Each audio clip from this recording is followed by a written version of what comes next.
오늘은 복음을 전하는 의미로 선교에 대해서 함께 생각해 보기 원합니다. 우리가 선교하는 삶을 산다면 저희들은 하나님께도 또 다른 사람들에게도 우리 자신의 믿음을 확증하며 살 수 있게 될 것입니다.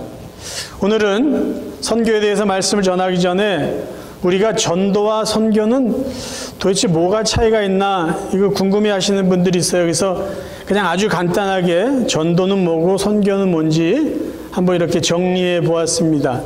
일반적으로 전도는 동일 문화권의 사람들에게 복음을 전하는 것을 전도라고 하고요. 선교는 타 문화권에 있는 사람들에게 복음을 전하는 것을 선교라고 이렇게 정의를 합니다. 그런데 사실 문화만으로 선교와 전도를 나누는 데는 조금 포괄적이지 못해요. 왜냐하면은 동일 문화권 속에서도 다른 언어를 사용하고 있는 사람들이 있어요. 예를 들면 저희가 미국이라는 이 아메리칸 컬처를 가지고 같이 살고 있지만 저희 주위에는 다른 언어를 사용하는 사람들이 많이 있습니다. 그럼 그들에게 전도하는 것, 복음을 전하는 것은 전도라고 말할 수 있을까요? 선교라고 말할 수 있을까요? 또 반대로 타 문화권 속에 있지만 동일한 언어를 사용하는 사람들에게 복음을 전하는 경우도 있어요. 예를 들면 한국에서 전도팀을 구성해서 일본에 있는 한인들을 위해서 전도하러 떠나는 경우가 있습니다. 타 문화권 속으로 들어가지만 동일 언어를 사용하는 사람들에게 복음을 전하는 거예요. 중국에 있는 한족이나 조선족에게 복음을 전하기 위해서 한국에서 준비를 해서 중국에 가서 그들에게 복음을 전하는 것은 선교라고 말해야 될까요? 전도라고 말해야 될까요? 그러니까 사실 어떻게 보면 굳이 복음을 전하는 걸 이거는 선교다, 이거는 전도다라고 나누는 것, 그게 큰 의미는 없다라는 것이죠. 선교와 전도를 나누고 구별하는 것보다 더 중요한 것은 복음을 전해야 된다는 것이에요. 그게 동일 문화권에 있는 사람이든 다른 언어를 사용하는 사람이든 타 문화권 속에 있는 사람이든 상관하지 않고 복음을 전하는 그것이 우리에게는 중요하다라는 말씀이죠. 저는 오늘 전도, 선교 이 두 단어를 선교라는 한 단어로 같은 의미를 갖고 여러분들에게 표현하면서 사용하려고 합니다. 선교하는 삶을 살기 위해서 우리가 해야 될 것은 어떤 걸까요? 저는 세 가지로 오늘 나누어서 말씀드리려고 해요. 첫 번째, 우리는 왜 선교해야 될까요? 두 번째는 누가 선교해야 될까요? 세 번째는 어떻게 선교해야 될까요? 자, 첫 번째 우리가 선교해야 되는 이유, 하나님의 명령이기 때문에 선교해야만 합니다. 예수님께서 지상의 모든 사역을 마치시고 하늘에 올라가시기 전에, 승천하시기 전에, 그러니까 이 땅에서 떠나시기 전에 마지막으로 제자들에게 말씀하신 것이 있어요. 그것은 뭐냐면 복음을 전하라는 명령입니다. 예수께서 그들에게 말씀하셨다. 너희는 온 세상을 두루다니며 모든 사람에게 복음을 전파하라. 선교 명령은요, 예수님의 유언과도 같은 말씀입니다. 사람들도요, 세상을 떠날 때 마지막으로 한 말을 더 의미 있게 받아들입니다. 그래서 평소에 그 사람의 말을 그렇게 신뢰하지 않고 신중하게 마음에 담지 않았다 하더라도 마지막 세상을 떠날 때 한 말은요, 더 큰 의미를 갖고 마음에 새기고 따라합니다. 선교 명령이요, 예수님의 유언과도 같은 마지막 명령이었어요. 그래서 저희들은 선교해야 합니다. 두 번째 우리가 선교해야 되는 이유는요, 우리가 구원받은 이유이기 때문이에요. 아니 내가 구원받은 이유가 선교하는 거라고, 전도하는 거라고 생각할 수 있을지 몰라요. 근데 여러분 보세요. 베드로전서 2장 9절, 너희는 택하신 족속이요 왕같은 제사장들이요 거룩한 나라요 그의 소유가 된 백성이니 이는 너희를 어두운 데서 불러내어 그의 기이한 빛에 들어가게 하신 이에 아름다운 덕을 선포하게 하려 하심이라. 아멘. 이 전반부에 있는 내용이요. 우리는 택하신 족속, 왕같은 제사장, 거룩한 나라, 하나님의 소유가 된 백성. 이건 구원 아니에요. 하나님이 그렇게 우리를 구원해 주신 이유는 그렇게 해주신 하나님의 아름다운 덕, 그것을 선포하게 하시기 위해서라는 거예요. 구원은 받았어요. 근데 아무것도 안 해요. 구원받은 목적대로 살지 못하는 모습입니다.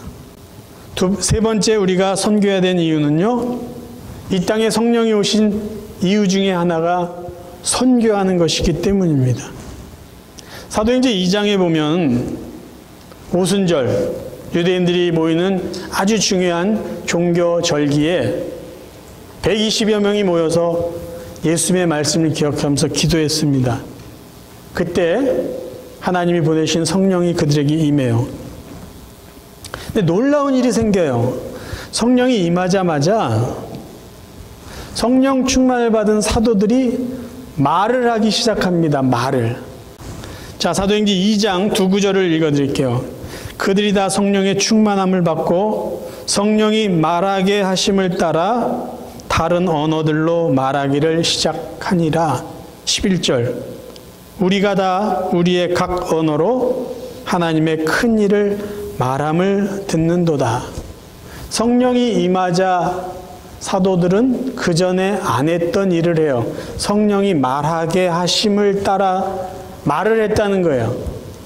사도행전 2장에 성령이 임한 것을 사람들은 조금 관심 있게 봅니다. 그런데 더 주목해야 봐야 될 단어가 두 개인데요. 성령이 임했을 때 성령을 묘사하는 단어가 말하고 관계가 있다는 거예요. 첫 번째 2장 3절에는 불의 혀라는 단어로 성령을 묘사했고요. 4절이나 6절에 보면요, 성령이 임할 때 다른 언어, 방언을 했다라고 이야기해주고 있어요. 그럼 성령이 임했을 때는 주로 말하고 관련된 그런 묘사가 기록이 되어 있다라는 것이에요. 그럼 불의 혀 같은 성령이 임해서 다른 말을 하게 하셨는데 무슨 말을 하게 하셨을까요? 하나님 나라의 큰 일이에요. 하나님 나라의 큰 일은 무엇일까요? 사도행전 2장을 계속 읽어보면요, 사도들을 통해서 하나님이 말씀하게 하신, 성령이 말하게 하신 내용은 예수 그리스도예요. 그분이 이 땅에 오신 것, 오셔서 죄인들을 위해서 죽으신 것, 다시 살아나신 것, 복음을 말하게 하셨어요. 누가요? 성령이 오셔서 불의 혀같이 방언을 통해서 다른 언어로 말하게 하신 거예요. 왜 다른 언어를 사용했을까요? 다른 언어를 사용하는 사람들이 알아들을 수 있게 하시기 위해서요. 그러니까 성령이 이 땅에 오신 중요한 이유 중에 하나는 말을 하게 하시기 위해서요. 그 말의 내용은 하나님 나라의 큰일, 복음을 말하게 하시기 위해서라는 거예요. 그래서 성령을 받았다, 성령이 함께한다, 그럼 성령이 말하게 하시는 복음을 전해야 합니다. 그래서 우리는요, 선교해야 되는 이유가 충분해요. 그럼 두 번째로 누가 선교해야 될까요? 선교해야 될 사람은 누구일까요? 먼저 오늘 읽었던 본문을 다시 한번 읽습니다. 이 구절은 너무 중요하니까요. 외우신 분들 많겠지만 우리 한 목소리로 함께 읽겠습니다. 사도행전 1장 8절. 오직 성령이 너에게 임하시면 너희가 권능을 받고 예루살렘과 온 유대와 사마리아와 땅끝까지 이르러 내 증인이 되리라. 아멘. 자, 누가 선교해야 될까요? 성령을 받은 사람이에요. 지금 예수님이 하신 이 말씀은요, 중요한 메시지가 담겨 있어요. 어떤 메시지냐면, 자, 이제 내가 했던 일을 너희들이 해라라는 말씀이에요. 예수님이 제자들에게, 야, 이제 나는 이 지상사역 모든 걸 마치고 하나님이 계신 곳으로 올라갈 거야. 그런데 내가 했던 일을 이제 너희들이 해. 그러기 위해서 아버지께서 너희들에게 성령을 보내주실 거야. 책임의 이양을 지금 이야기하는 거예요. 내가 했던 일 너희들에게 바톤 터치할 테니까 앞으로 너희들이 해. 과거에 하나님은요, 사람들에게 직접 말씀하셨어요. 오래 성경을 보면 알 수 있잖아요. 근데 시간이 지나면서 하나님은 특별한 사람들을 선택하셔서 그들을 통해서 말씀하십니다. 하나님의 생각과 하나님의 뜻을 특별한 사람들을 통해서 말씀하였어요. 그러다가 하나님이 직접 아들 예수 그리스도 이 땅에 보내주시죠. 그래서 하나님만이 하실 수 있는 일을 예수 그리스도를 통해서 다 하셨어요. 그리고 이제 그 예수님이 하늘나라로 올라가시기 전에 당신이 했던 그 일의 책임을 제자들에게 넘겨주세요. 그러면서 제자들뿐만 아니라 성령을 받은 사람들 모두가 내가 했던 일을 해야 된다라고 책임을 그들에게 이양시켜 주십니다. 성령 받은 사람은 누구일까요? 성령을 받은 사람은 누구일까요? 그걸 우리가 어떻게 확인할 수 있을까요? 성경은 분명히 이야기해 줍니다. 예수를 구주라고 말하는 사람, 하나님을 아버지라고 부를 수 있는 사람은 성령을 받은 사람이에요. 고린도전서 12장 3절 쉬운 성경으로 읽어드립니다. 그러므로 여러분에게 알려드릴 것이 있습니다. 성령을 통하지 않고는 예수님은 주님이시다라고 말할 수 없습니다.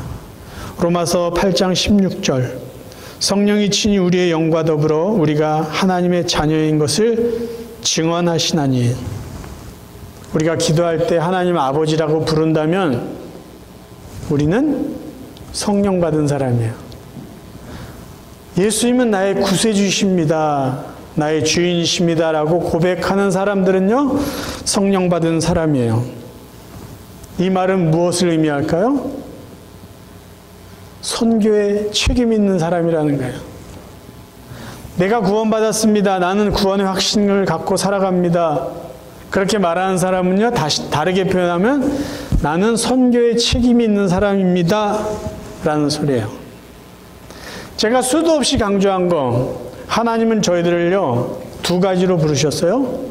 첫째는 하나님의 자녀로 부르셨어요. 하나님의 딸로, 하나님의 아들로. 그건 특권이에요. 대단한 축복이에요. 또 한 가지 부르신 게 있어요. 그건 뭘까요? 선교사로 부르셨어요. 하나님 나라 일꾼으로 부르셨어요. 그건 책임이에요. 그래서 이 두 가지 부르심에 대해서 정확하게 이해하고 있는 사람들의 기도는요, 분명히 차이가 있어요. 많은 사람들은요, 자녀라는 것은 너무나 잘 알아요. 그래서 기도 내용이 자녀들이 해야 되는 기도에 충실해요. 그건 아무 문제가 없어요. 그런데 나를 전도자로 부르셨다, 하나님 나라 일꾼으로 부르셨다라는 그 인식이 부족하면 전도자로서, 사명자로서의 기도가 자꾸 약해진다라는 거예요. 우리는 두 가지로 부름을 받았어요. 하나님의 자녀, 하나님 나라의 일꾼. 이거를 아는 것은 굉장히 중요합니다. 누가 선교해야 될까요? 성령 받은 사람이에요. 성령 받은 사람이 누구일까요? 저와 여러분이에요. 선교는 저와 여러분이 해야 됩니다. 그럼 이제 마지막 어떻게 선교해야 될까요? 어떻게? 첫 번째, 말로 하는 거예요. 말. 조금 전에 제가 사도행전 2장 예를 들었듯이 사도들도 말로 복음을 전했어요. 말.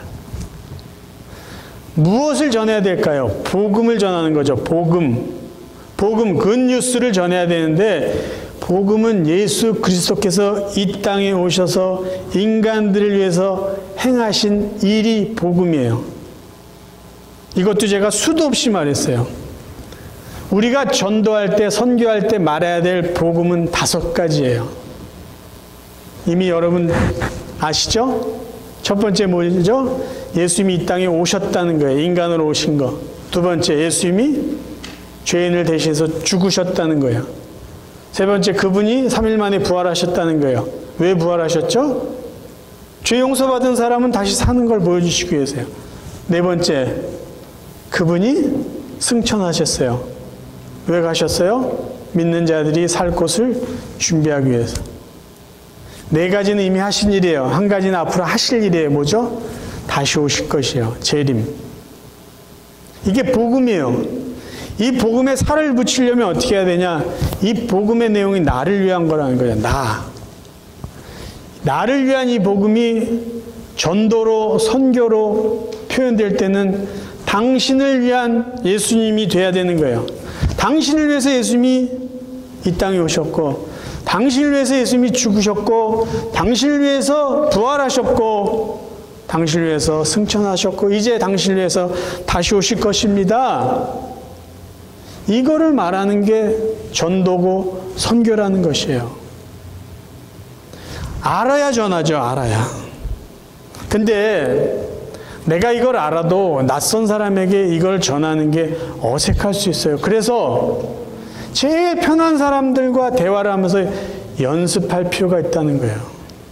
정말 내가 말하는데 내가 조금 실수하고 서투르더라도 별로 민망하지 않은 사람, 가족들 이야기하세요. 연습하세요. 자녀들에게, 손주들에게 이야기하세요. 연습을 하시는 거예요.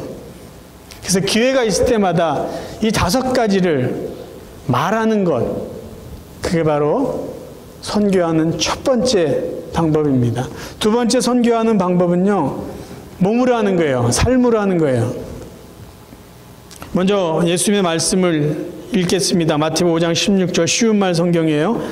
이와 같이 여러분도 여러분의 빛을 가리지 말고 모든 사람들에게 환히 비추십시오. 그리하여 세상 사람들이 여러분의 착한 행실을 보고 하늘에 계신 여러분의 아버지께 영광을 돌리게 하십시오. 어떤 삶이냐? 착하게 사는 거예요. 약간 손해보고요, 약간 양보하고, 약간 희생하고, 약간 참고, 조금만 더 세상 사람들보다 선하게 사는 것이 선교하는 방법입니다. 왜 오늘날 세상 사람들이 교회를 욕할까요? 교회를 인정하지 않고 기독교를 욕할까요? 하나님을 믿는 사람들이요, 하나님을 믿지 않는 사람들과 똑같이 살기 때문이에요. 교회를 다니는 사람이나 교회를 다니지 않는 사람이나, 예수를 그리스도라고 고백하는 사람이나 예수를 믿지 않는 사람이 차이가 없다는 거예요. 똑같이 사는데 예수 안 믿는 사람은 예수 믿는 사람이 자기들과 똑같이 살 때 더 심하게 평가해요. 사실은 똑같아요. 근데 그게 문제라는 거죠. 조금만 다르게 살면, 조금만 더 착하게 살고, 조금만 바보처럼 살면 그게 하나님의 영광을 받으시는 거고, 그게 예수 그리스도를 증거하는 정말 좋은 연결점이 될 수 있다는 것이에요. 너희의 착한 행실이 하나님께 영광이 된다라는 것이에요. 선교는요, 우리의 삶으로 하는 것입니다. 세 번째 선교는요, 물질로 하고 기도로 하는 것이에요. 선교는요, 절대 혼자 하는 사역이 아닙니다. 선교는요, 교회와 성도와 선교사 모두 같이 하는 거예요. 그리고 성령님이 함께 도와주시는 사역이에요. 그래서 선교는요, 풀타임으로 선교로 헌신한 사람들이 있어요. 그분에게만 맡기고 끝나는 게 아니라는 거죠. 그분의 사역을 풀타임으로 다른 직장을 갖고 있는 여러분들이 지원해주고 도와줌으로 함께하는 사역이 선교하는 거예요. 하나님은 여러분들에게 여러분 삶에 일터를 허락하셨어요. 그래서 그곳에서 하나님의 영광을 드러내고 하나님 나라를 세우라고 여러분에게 맡겨주신 일들이 있어요. 그런데 어떤 분들은 삶 전체를 복음을 전하는 그 일로 헌신한 분들이 있어요. 그럼 그분을 물질로 돕는 것, 선교에 동참하는 거예요. 그분들을 위해서 기도하는 것, 영적으로 지원해 주는 일이에요. 그것도 선교하는 일이에요. 그냥 내버려 두는 것, 그게 아니고 같이 마음으로 물질로 참여하는 것, 그것도 선교하는 또 다른 방법이고 모습입니다. 여러분, 중요한 게 하나 있어요.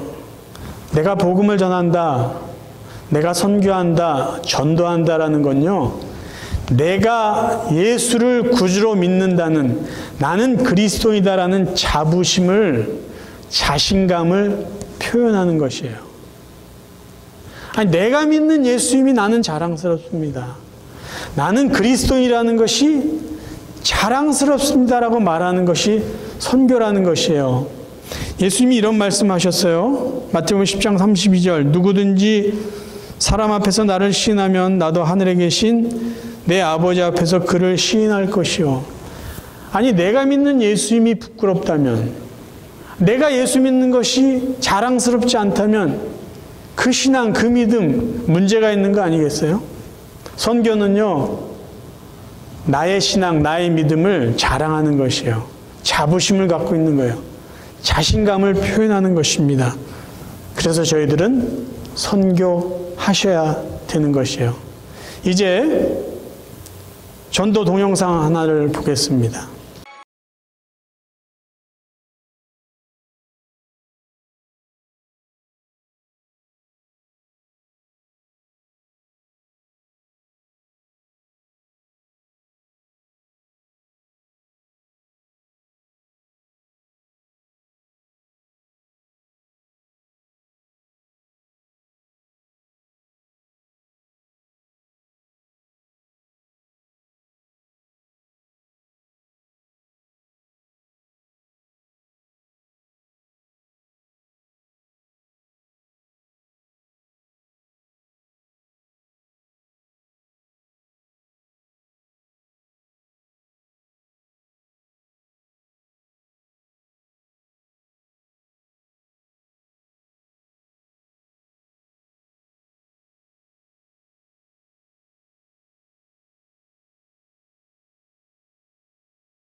A number of years ago, in a Baptist church in Crystal Palace in southern London, the Sunday morning service was closing, and a stranger stood up at the back, raised his hand, he said, "Excuse me, Pastor, can I share a little testimony?" The pastor looked at his watch, he said, "You've got 3 minutes." And this man proceeded.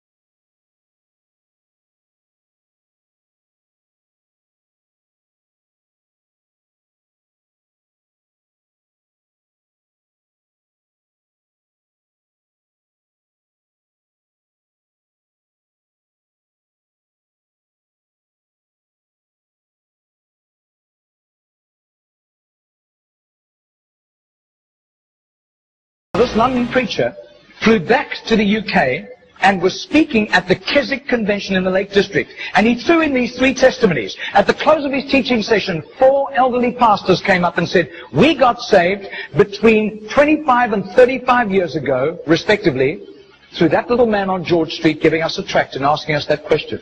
He then flew the following week to a similar Keswick Convention in the Caribbean, to missionaries. And he shared the testimonies. At the close of his teaching session, 3 missionaries came up and said, "We got saved between 15 and 25 years ago, respectively, through that little man's testimony and asking us that same question on George Street in Sydney." Coming back to London, he stopped outside Atlanta, Georgia, to speak at a naval chaplains convention.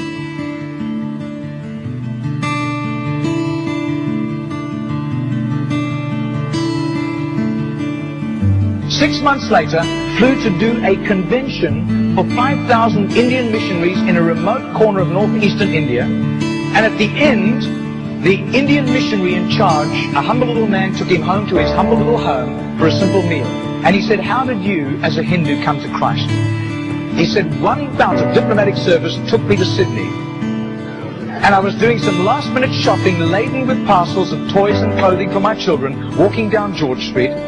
And this courteous little white-haired man stepped down in front of me, offered me a pamphlet, and said, 'Excuse me, sir, are you saved? If you die tonight, are you going to heaven?'" The splendor of the King, clothed in majesty, I do. His name is Mr. Genord, but I don't think he does it anymore. He's too frail and elderly. Joys, he wraps himself in light, and darkness rise to hide, and trembles at his voice, trembles at his voice. How great is our God? Sing with me, how great is our God? And all will see how great is our Margarita did a little count. That's 146,100 people. That simple little nobody except a little group of Baptists in southern Sydney knew about Mr. Genord. But I'll tell you, his name was famous in heaven.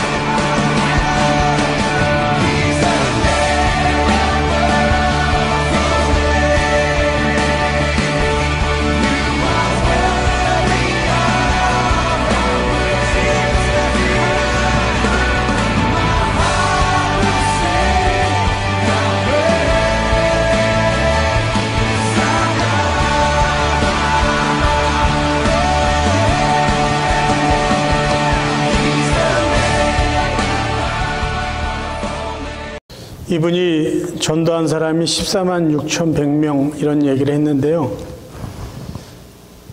뭐 그분들이 다 예수를 믿고 구원받았는지는 알 수 없지만 중요한 건요, 저희들에게는요, 복음을 전하는 책임만 있다라는 거예요.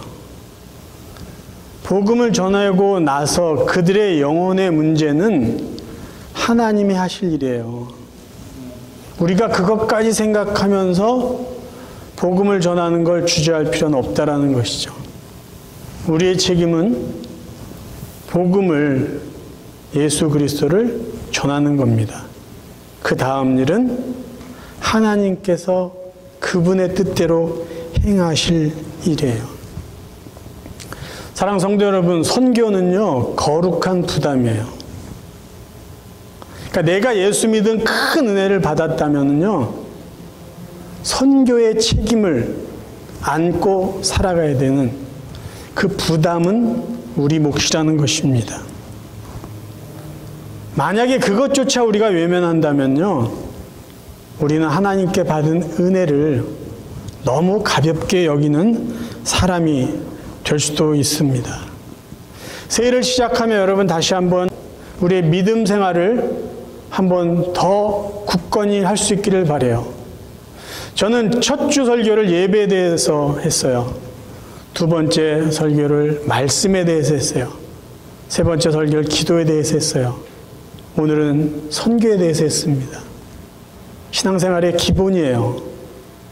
이 기본적인 삶에 우리가 좀 더 다시 한번 충실하다면 우리의 믿음은 분명히 하나님과 사람과 우리 자신에게 확증되어질 것입니다. 주님 만나는 그날까지요, 선교의 거룩한 부담을 갖고 복음 증거한 일이 내가 할 일이라는 것을 늘 기억하시면서 우리의 말로, 우리의 삶으로, 또 우리의 물질과 기도로 선교하고 선교에 동력하는 선교사의 삶을 살아가는 저와 여러분 되시기를 주님의 이름으로 축원합니다.